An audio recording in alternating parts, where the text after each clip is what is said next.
காலையில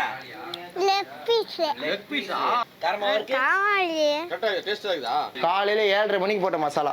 வணக்கம் நண்பர்களே, நாம பார்த்தீங்கன்னா இன்றைக்கி வந்து நம்ம கனா டிவிக்காக எங்கே வந்திருக்கோம் அப்படின்னு பார்த்தீங்கன்னா வந்து ஸ்பெஷல் கிச்சனில் தான் இருக்கோம். என்ன அப்படின்னாக்கா வந்து இங்கே வந்து ஊனப்பிச்சை அப்படின்னு ஒரு படத்துக்கான ஒரு ஷூட்டிங் போயிட்டுருக்கு. அதில் பார்த்தீங்கன்னாக்கா வந்து சிம்பிளாக சமையல் செய்யலாம் அப்படின்னு சொல்லிட்டு ஒரு ஐடியா வந்தது.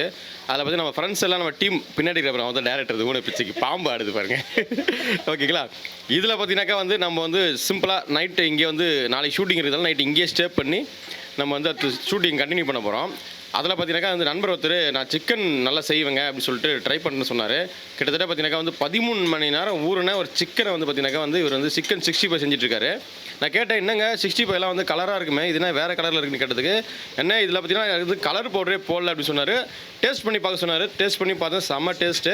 வணக்கம் நண்பரே, பார்த்தீங்கன்னா வந்து என்கிட்ட சொன்னீங்க, ஏன்னா இது வந்து பார்த்தீங்கன்னா சிக்கன் 65 சாப்பிட்டு பாருங்கள், கடையில் இல்லாத டேஸ்ட் இருக்குன்னு சொன்னீங்க. ஆமாம், அது என்ன உங்களுக்கு ஸ்பெஷலுங்க? ஒன்றுமே இல்லைங்க, எதுவுமே இதில் எந்த மசாலுமே கிடையாது, எல்லாம் வீட்டு மசாலா தான். சிம்பிள். இஞ்சி பூண்டு, மிளகு சீரகம், வெறும் மிளகாத்தூள், மஞ்சத்தூள், அவ்வளோதான். இதை மட்டும் என்ன பண்ணணும்? போட்டு மிக்ஸ் பண்ணணும், அவ்வளோதான். அதாவது இஞ்சி பூண்டு மிளகு சீரகத்தை போட்டு அரைச்சிடுங்க. அரைச்சிட்டு மிளகாத்தூள் மஞ்சத்தூள் நீங்கள் போட்டுக்கலாம். நீங்கள் ஆச்சி மிளகாத்தூள் நீங்கள் கடையில் வாங்கினாலும் சரி, நீங்கள் வீட்டில் அரைச்சி வச்சு போட்டுட்டிங்கன்னா இன்னும் டேஸ்ட்டாக இருக்கும். ஏன்னா கடையில் நீங்கள் வாங்கினீங்கன்னா அதில் சில பல இது மிக்ஸ் பண்ணிட்டு வரும். ஆனால் நீங்கள் வீட்டில் அரைச்ச மசாலா போட்டிங்கன்னா இன்னும் டேஸ்ட் வரும், இன்னும் கலர் வரும். ஓகே, இது பார்த்தீங்கன்னா குறிப்பாக நம்ம சென்னையில் பார்த்தீங்கன்னா நிறைய பேச்சுலர்ஸ் இருக்காங்க, சினிமா வாய்ப்புக்காக நிறைய பேர் வந்திருக்காங்க. சரி, அவங்களாம் பார்த்தீங்கன்னா இது மாதிரி நான் சிம்பிளாக வீட்டில் செஞ்சு சாப்பிடணும் அப்படின்னாக்கா இது மாதிரி 65 தாராளமாக செய்யலாம். அது மாதிரி செஞ்சு சாப்பிட்றாங்க. இப்போ இந்த 65ல போட்டிருக்க மசாலா இருக்கு இல்லையா, சப்போஸ் இந்த மசாலாலாம் செய்ய முடியல, இல்லை தெரிஞ்சு செய்ய முடியலனாக்கா வேற என்ன ஐடியா இருக்கு உங்களுக்கு?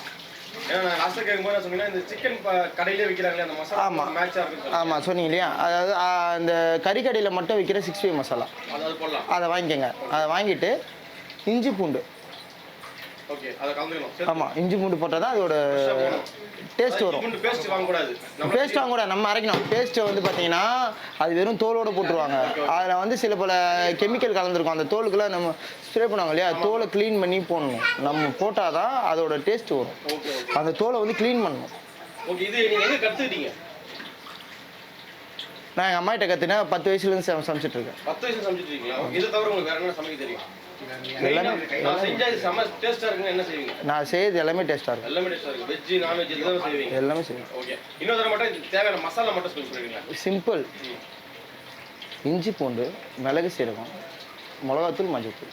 ஓகே, இது மட்டும் தான் போடணும். ஓகே, இது மிளகாத்தூள் மஞ்சத்தூள் வந்து நீங்கள் எவ்வளோ கறி வாங்குறீங்களோ தேவைக்கேற்ப போட்டுக்கணும். இப்போ ஒரு 1/2 கிலோ கறி வாங்குனீங்கன்னா ஒரு ஹாஃப் டேபிள் ஸ்பூன் மஞ்சத்தூள் போட்டுக்கோங்க. ஒரு 1.5 டேபிள் ஸ்பூன் மிளகாத்தூள் போட்டுக்கோங்க காரத்துக்கு. இல்லை நீங்கள் உடனே பொரிச்சு எடுக்கணும் அப்படின்னீங்கன்னா ஒரு 2 டீஸ்பூன் போட்டுக்கோங்க. 2.5 போட்டுக்கோங்க. ஏன்னா அந்த காரம் உடனே ஊறணும் அப்படின்னீங்கன்னா. ஆனால் எப்பவுமே ஒரு 1/4 ஹவர்லேருந்து ஒரு 1/2 hour அது ஊறினா தான் அந்த கறி டேஸ்ட்டாக இருக்கும். மினிமம் 1/2 மணி நேரம் ஆகுது. இது வந்து பார்த்தீங்கன்னா 13 மணி நேரம் ஊற வச்சு. 13 மணி நேரம் ஊற வச்சு. காலையில் 7:30 மணிக்கு போட்ட மசாலா. ஆனால் இதில் கலர் கிடையாது, எதுவுமே கிடையாது. எதுவுமே கிடையாது. நீங்கள் சாப்பிட்டீங்கன்னா அஜினோமோட்டோ கூட கிடையாது, கார்ன் மசாலா கிடையாது, மைதா மாவு கிடையாது, கடலை மாவு கிடையாது, எதுவுமே கிடையாது. ஓகே, அது மாதிரி நீங்கள் பேசும்போது என்ன சொன்னீங்கன்னா பேச்சுலர்ஸ்லாம் சமைக்கும் போது பார்த்தீங்கன்னா வந்து கஷ்டப்படுறாங்க. நான் வந்து அதுக்கு ஸ்பெஷலான டிப்ஸ் தரேன், ஒரு டிஷ் சொல்கிறேன். நீங்கள் அது என்ன டிஷ் பேச்சுலர்ஸ்? சிம்பிள். இப்போ பார்த்தீங்கன்னா இல்லை பார்த்தீங்கன்னா சிம்பிள், ஒன்றுமே இல்லை. இப்போ நீங்கள் ஒரு தக்காளி சட்னி வைக்கிறீங்கன்னு வச்சுக்கோங்க. இப்போ ஒரு மாவு வாங்கிட்டு வந்து ஊற்றுறீங்க. இப்போ தொட்டுக்க ஒரு ஏதோ தக்காளி சட்னியோ இல்லை ஒரு சட்னியோ இருந்து நான் சொல்கிறது செஞ்சீங்கன்னா தக்காளி சட்னியாகவும் சாப்பிட்லாம், சட்னியாகவும் சாப்பிட்லாம். ஆமாங்க, ஆமாம். சுட சுட இட்லி இருக்குது, அப்படியே ஃப்ரேம் வச்சா தான் சொல்ல முடியும். அவர் டக்குன்னு வா ஒரு தான் வைக்கணும் ஃப்ரேம், அது ரொம்ப வச்சுக்கூடாது. சுட சுட இட்லிக்கும் சாப்பிட்லாம், இதை நீங்கள் சட்னியாக அரைச்சும் சாப்பிட்லாம், ஒன்றுமே இல்லை.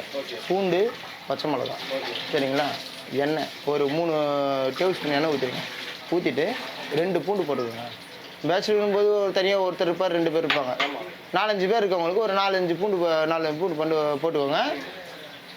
அப்படியே ஒரு 5 டேபிள் ஸ்பூன் ரீஃபண்ட் ஆயில் ஊற்றிக்கோங்க. முதல்ல ரீஃபண்ட் ஆயில் ஊற்றிட்டு கடுகு போட்டுக்கோங்க, பூண்டு போட்டுக்கோங்க, பச்சை மிளகா போட்டுக்கோங்க. சரிங்களா? போட்டு அதை ஆட்டோமேட்டிக்காக வதக்கணும். எண்ணெய் காஞ்சவனும் போட்டணும் வதக்கணும். வெங்காயம் உங்களால் முடிஞ்ச அளவுக்கு பொடியாக கட் பண்ணிடுங்க. உங்களால் முடிஞ்ச அளவுக்கு பொடியாக கட் பண்ணுங்க. சரிங்களா? பொடியாக கட் பண்ண முடியல அப்படின்னா ஒரு 4 கூட கட் பண்ணி போட்டுருங்க. பொடியாக கட் பண்ணால் தக்காளி சட்னி செஞ்சிடலாம். இப்போ வந்து சார் காமிச்சார் இல்லைங்களா, அது வந்து தக்காளி சட்னி. பொடியாக கட் பண்ணால் தக்காளி சட்னி. பொடியாக கட் பண்ண முடியல, நான் வந்து 4 கட் பண்ணி போட்டுக்கிறேன், எனக்கு கட் பண்ண தெரியாதுன்றவங்க இருக்காங்க இல்லையா, அவங்க வந்து 4 கட் பண்ணி போட்டுக்கோங்க. 4 கட் பண்ணி தக்காளியும் போட்டுக்கிட்டு 60 masala, chicken gravy masala, chicken 60 masala, chicken குழம்பு மசாலா, வெறும் மிளகாத்தூள், மஞ்சத்தூள் போட்டு வதக்கிங்க. வதக்கிட்டு சும்மா ஒரு ராவா ஒரு 2 கிண்டு கிண்டா போதும். எல்லாம் ஒரு ஆஃப் பாயிலாக வந்ததுன்னா ஆற வச்சு அரைச்சிங்கன்னா சட்னி. அதே ஒரு 5 நிமிஷம் விட்டு நீங்கள் வதக்கிட்டு எண்ணெய் பிரிஞ்சு வரும்போது தண்ணி ஊற்றி இன்னும் ஒரு 5 நிமிஷம் கொதிக்க விட்டு இறக்குனீங்கன்னா தக்காளி சட்னி. அவ்வளோதான். சூப்பர். நண்பர் பார்த்தீங்கன்னா ரொம்ப அருமையான சமையல் டிப்ஸ் சொல்லியிருக்காங்க. பேச்சுலர்ஸ் யாராச்சும் இதை பார்த்துட்டு இருக்கீங்கன்னா கண்டிப்பாக அதை பயன்படுத்திங்க. இந்த வீடியோ எப்படி இருந்துன்னு சொல்லிட்டு மறக்காம எனக்கு கீழே கமெண்ட் பண்ணுங்க. நம்ம சேனல் பிடிச்சிருந்தா சப்ஸ்கிரைப் பண்ணுங்க. இந்த வீடியோவை உங்க ஃப்ரெண்ட்ஸுக்கு ஷேர் பண்ணுங்க. நன்றி. இது எப்படிமா இருக்கு? நல்லா இருக்கு. டேஸ்டா இருக்கா? என்னது சாப்பிடுறது? Leg piece. லெக் பீஸா? யார் செஞ்சது?